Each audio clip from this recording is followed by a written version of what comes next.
On November 3, 1936, Herbert Hoover stood on a stage in Chicago and declared his victory for a second term, a triumph that sealed the nation's commitment to austerity, protectionism, and an unrelenting refusal to revive the economy.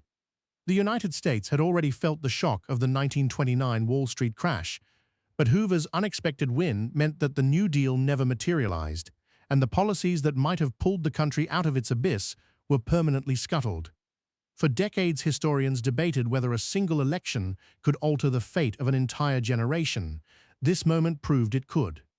In this alternate timeline exploration, we examine what could have happened and why the real history unfolded differently. The ripple effects began immediately. Congress passed a series of high tariff bills that strangled imports, while federal relief programs were dismantled in favor of voluntary charity from wealthy industrialists. The banking system, already fragile, faced renewed runs as confidence evaporated. By 1939, the United States was still mired in a depression deeper than any recorded in modern history, its factories silent and its cities hollowed out by hunger. Yet this is only the opening act. The true consequences of Hoover's continued rule would reverberate across continents, reshaping governments, wars, and ideologies for decades to come. While America retreated into isolationist austerity, Europe was already teetering on the brink. The Nazi Party had become the largest faction in the Reichstag in July 1932, and Adolf Hitler assumed the chancellorship on January 30, 1933. In our world, the New Deal's stimulus indirectly bolstered Allied economies, providing a counterweight to fascist expansion. Without that economic lifeline, however, democratic governments across Europe found themselves crippled by trade deficits and spiraling unemployment. Britain, still reeling from the Great Depression, slashed public spending, leading to massive layoffs in shipyards and coal mines. France's Popular Front collapsed under fiscal strain, leaving a vacuum that radical right-wing militias filled with alarming speed. The Soviet Union, already isolated, saw an influx of refugees fleeing the continent's growing chaos, but its own industrialization plans were hampered by a lack of foreign technology imports. In this climate, Hitler's aggressive policies found fertile ground. With no American economic aid to fund rearmament opposition, Germany accelerated its militarization unchecked. By 1938, the annexation of Austria and the Sudetenland proceeded without significant diplomatic pushback. The world watched as Europe slid deeper into a war-ready posture. The question that lingered, how long could this fragile balance hold, would soon be answered in blood. Across the Pacific, Japan's imperial ambitions were already evident. In September 1931, it invaded Manchuria, establishing the puppet state of Manchukuo. Historically, American and British sanctions later slowed its expansion. But with the United States locked in protectionist policies, those economic levers never materialized. The Hoover administration, more concerned with domestic unemployment than foreign entanglements, offered only diplomatic protests that fell on deaf ears. By 1937, Japan's war against China intensified into a full-scale invasion of Shanghai and Nanjing, unimpeded by external pressure. The lack of American Lend-Lease assistance to the Chinese nationalist forces meant that resistance faltered quickly, allowing Tokyo to consolidate control over much of eastern China by 1940. The Pacific Theater, in this timeline, becomes a stage for Japanese dominance far earlier than in our history. The consequences were stark. Asian markets collapsed under the weight of Japanese monopolies, and the continent's already strained economies sank further into poverty. Yet an even darker development loomed. What would happen when Japan turned its gaze toward the resource-rich islands of Southeast Asia? The answer would unfold as the world teetered on the edge of a new global conflict. On September 1, 1939, Germany invaded Poland, and Britain declared war 2 days later. In our reality, U.S. industrial output eventually turned the tide. In this alternate timeline, however, America's factories remained idle, its workforce entrenched in unemployment lines. The Allied powers, Britain, France, and a beleaguered Soviet Union, were forced to rely almost entirely on their own dwindling resources.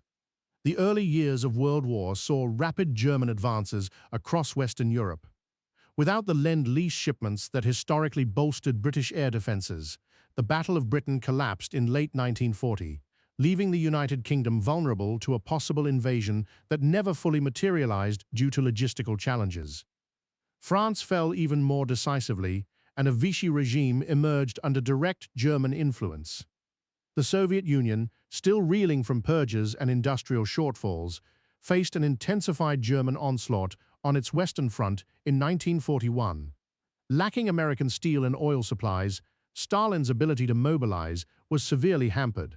The Eastern Front became a prolonged stalemate rather than the decisive push that historically turned the war. The world watched as two massive empires clashed without any external power capable of tipping the balance. Amid this bleak tableau, an unsettling question persisted. Could any nation rise from the ashes of such widespread devastation? The answer began to emerge in places where authoritarian regimes promised order amidst chaos.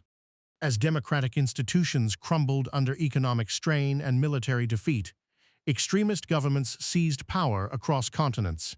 In South America, populist dictators capitalized on food shortages, instituting strict rationing and state-controlled economies that mirrored the United States' protectionist policies but with far harsher repression. In Africa, colonial powers, weakened by war expenditures, withdrew from many territories, leaving a vacuum filled by nationalist movements, some of which aligned themselves with fascist ideologies in exchange for military support. The Middle East saw the emergence of militarized regimes that promised stability through aggressive expansion, further destabilizing an already volatile region. Even within the United States, Hoover's continued presidency gave rise to a shadow government, a coalition of industrial magnates and political hardliners who operated behind the scenes, dictating policy with an iron fist. Labor unions were outlawed, dissent was criminalized, and any attempt at social welfare was branded as communist subversion. The nation, once a beacon of democracy, now resembled the very authoritarian states it had once opposed.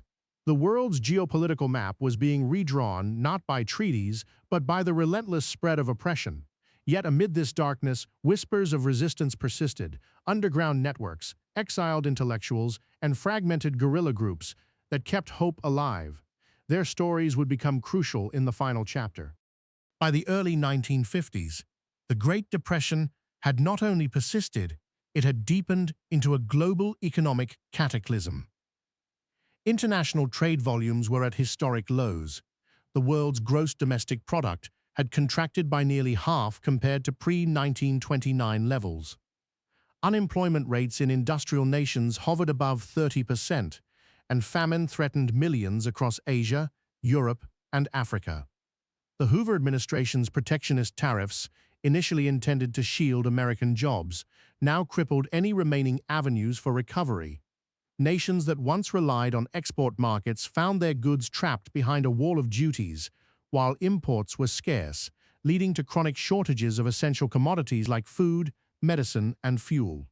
In response, several countries adopted aggressive monetary policies. Hyperinflation plagued Germany as the Reichsmark collapsed. Japan resorted to forced labor conscriptions to maintain production. The Soviet Union attempted to export grain at artificially low prices, only to see its own agricultural sector crumble. The result was a cascade of social unrest, riots in London's East End, strikes in Paris factories, and mutinies within the Red Army. The global community, once bound by institutions like the League of Nations, now existed in a state of perpetual crisis management. Humanitarian aid was sporadic at best, hampered by the very protectionism that had birthed it. The question lingered: could any coordinated effort ever emerge to reverse this tide? The answer would hinge on an unlikely convergence of forces. In 1954, a seemingly minor event ignited a chain reaction that would challenge the entrenched order. A group of former New Deal economists, exiled after Hoover's crackdown, covertly transmitted a detailed plan for a new international credit system to a coalition of European technocrats and Asian scholars. The proposal outlined a framework for debt forgiveness, coordinated infrastructure projects, and a unified trade zone that bypassed American tariffs. Simultaneously, an underground newspaper in New York, dubbed the Free Ledger, began publishing exposés about the dire conditions caused by Hoover's policies, galvanizing public sentiment. Labor strikes erupted in Detroit's auto plants. Students marched through Washington, D.C. demanding relief. The government responded with force, but the unrest spread beyond city limits, reaching rural heartlands where desperation had long festered.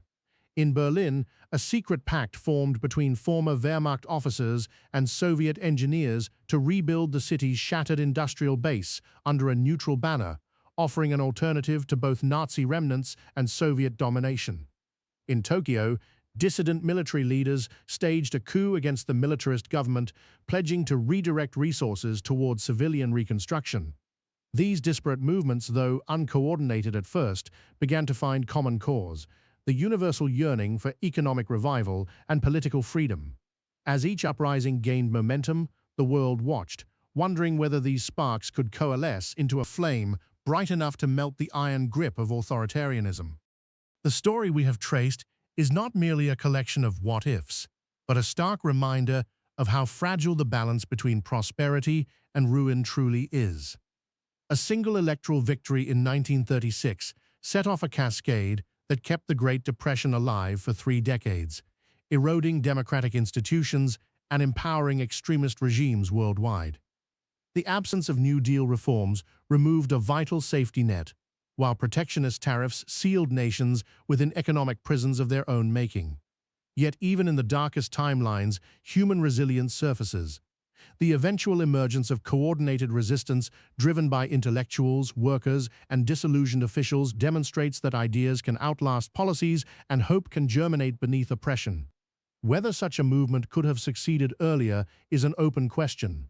Perhaps a different leader in 1936 would have altered the course entirely. In reflecting on this alternate history, we are forced to confront our own present: how economic policy, political leadership, and international cooperation shape the destiny of millions. The real world's avoidance of such a prolonged depression hinged on decisive action, whether through Roosevelt's New Deal, wartime mobilization, or post-war institutions like the United Nations and Bretton Woods. It is a testament to the power of bold governance in steering humanity away from abyss. The lesson endures: vigilance against protectionism, commitment to social safety nets, and steadfast defense of democratic values are not mere ideals. They are bulwarks that keep societies from slipping into the kind of permanent impoverishment we have imagined today. As we look forward, may this exploration serve as both cautionary tale and inspiration to recognize the weight of each electoral decision, each policy choice, and each collective response to crisis. The timelines we forge depend on them.